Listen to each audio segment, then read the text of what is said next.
Hello everyone, welcome to our channel. दोस्तों, TET C TET के part 16 में आपका स्वागत है। ये पहला क्वेश्चन है, स्थानीय मान निकालना है। दशमलव वाली संख्या है, ठीक है। इसमें एक का स्थानीय मान निकालना है, तो एक यहाँ पर है, ठीक है।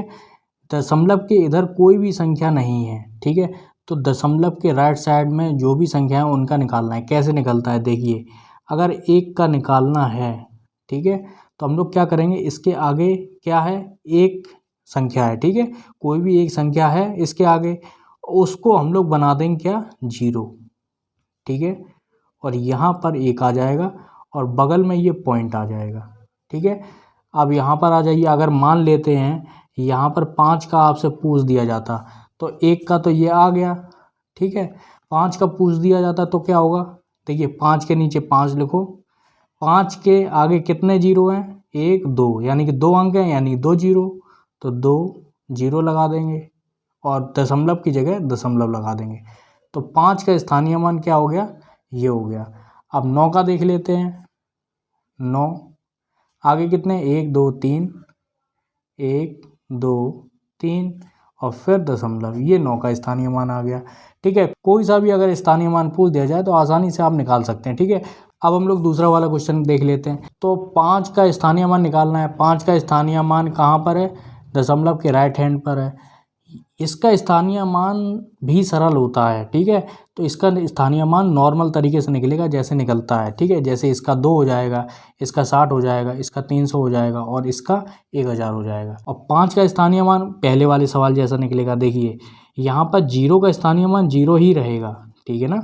जैसे मान लेते हैं यहाँ पे जीरो है और पॉइंट लगा दिया तो जीरो ही तो हुआ। मान लेते हैं अगर जीरो की जगह एक होता, जीरो की जगह एक होता तो 0.1 होता, यानी कि एक का स्थानीय मान क्या होगा, 0.1, ठीक है।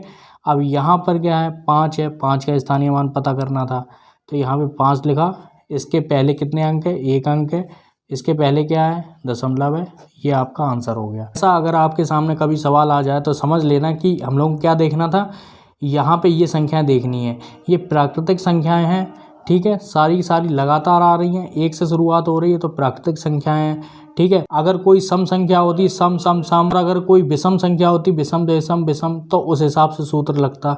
लेकिन यहाँ पे प्राकृतिक संख्याएं हैं और प्राकृतिक संख्याओं के ऊपर वर्ग है, तो यानी कि प्रथम n प्राकृतिक संख्याओं के वर्गों का योगफल निकालना है। तो उसका सूत्र क्या होता है, ये होता है n+1 2n+1 बटे 6, ठीक है।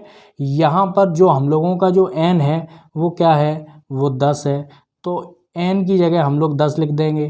10 10+1 2 इंटू 10+1 बटे 6, ठीक है। इसको सॉल्व कर लेंगे तो 10 गुणे, ठीक है, 11 गुणे, इसको करेंगे सबसे पहले गुणा करेंगे, 20 20 और 1 21 बटे 6, ठीक है। यहाँ पर इसका जो आंसर होगा वो क्या होगा, देखिए अगर मान लेते हैं यहाँ पर 21, ठीक है, बटे 6, 21 का गुणा इसमें करेंगे तो 0 हो जाएगा, 21 यानी कि 1 21 और 1 22 23, ठीक है। तो यहाँ पे 6 आ गया। इसका अगर हम लोगों ने भाग दिया तो कितना आ जाएगा, 385। यही 385 आपका आंसर हो जाएगा, ठीक है दोस्तों। अगर कोई भी गलती हो गई है तो वो जल्दबाजी में अगर हो गई होगी, ठीक है। आप चौथा क्वेश्चन देख लेते हैं। चौथे क्वेश्चन को समझ लेते हैं। यहाँ पर देखिए सम संख्या सम संख्या सम संख्या, वर्ग चढ़ा हुआ है, तो कौन सा सूत्र लगेगा, प्रथम n तक सम संख्याओं के वर्गों का योग लगेगा, ठीक है। तो यानी कि क्या होता है उसका सूत्र, 2n n+1 2n+1, ये आपको रटने पड़ेंगे, ठीक है। यहाँ पर बटे लगाएंगे और 3 कर देंगे। अब यहाँ पर हम लोगों को n की संख्या निकालनी है। n की संख्या निकालने के लिए क्या करना पड़ेगा, n बराबर अंतिम संख्या बटे 2। अंतिम संख्या हम लोग के सामने क्या है, 20 है, तो क्या हो जाएगा 20 बटे 2, यानी कि 10 आ गया। ये जो n है वो हम लोगों का 10 है, n की जगह हम लोग 10 रखेंगे, ठीक है। 2 गुणे 10, ठीक है, 10 + 1, 2 गुणे 10 + 1, ठीक है, बटे 3। इसे सॉल्व करेंगे 2 यानी कि 20 गुणे 11 गुणे 20 और 1 21/3। ठीक है, यहाँ पर क्या हो जाएगा, यहाँ पर देखिए 3 सत्ते 21 से कट रहा है। ठीक है, यहाँ पे 11 का 0 में देंगे 0 हो जाएगा और 11 दूनी 22 गुणे 7 यानी कि 220 में 22 का हम लोग गुणा करेंगे। ठीक है, तो कितना हो जाएगा 0, 7 दूनी 14, हाथ से लगेगा 7 दूनी 14, 1 15। ठीक है, ये आपका आंसर हो जाएगा इसका। ये आपकी स्क्रीन के सामने 5वां सवाल है। ये सीटेट का सवाल है, 2013 जुलाई में जो पेपर हुआ था उसमें आया था। ऑप्शन ये आपके सामने है, बहुत सरल सवाल है। 90707 को 9 से भाग देने पर शेषफल बताइए। तो ये सारे शेषफल लिखे हुए हैं। तो ऐसे सवाल भी बहुत ज़्यादा कठिन हो सकते हैं अगर समय कम हो, क्योंकि बच्चा बहुत ज़्यादा कंफ्यूज रहता है, लास्ट में टेंशन भी रहती है। देखिए कोई भी एग्ज़ाम हो, ठीक है, खासकर मैथ में याद रखना कि ऐसा सवाल नहीं देता है एग्जामिनर जिसमें टाइम लगता है। ठीक है, कोई भी इतनी भारी कैलकुलेशन नहीं देता, कोई ट्रिकी ऐसा कोई सवाल देगा जिसमें सूत्र लगता हो। ठीक है, ऐसा कोई सवाल देगा। ठीक है, तो यहाँ पर क्या है, देखिए 9 लिखेंगे, अंदर लिखेंगे 90707। ठीक है, यहाँ पर क्या करेंगे 9 एकम 9। ठीक है, तो 9 9 हो गया 0 क्योंकि घटेगा। अब यहाँ पे उतरेगा ये वाला 0, तो यहाँ पे ये वाला 0 उतार देंगे।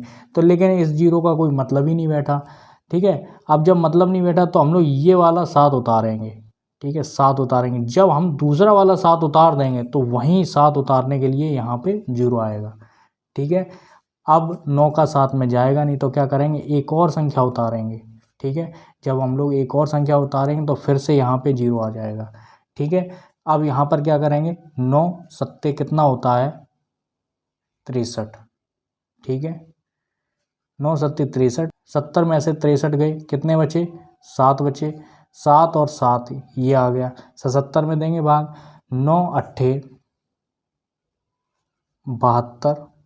ठीक है, 7 में से 2 गया 5। ठीक है, ये आपके सामने क्या आ गया शेषफल आ गया। ऑप्शन नंबर आपका बी सही है। ऐसे सवाल में बहुत ज़्यादा लास्ट में कन्फ्यूजन होता है, आप टेंशन में पता नहीं 0 लगाओ ना लगाओ।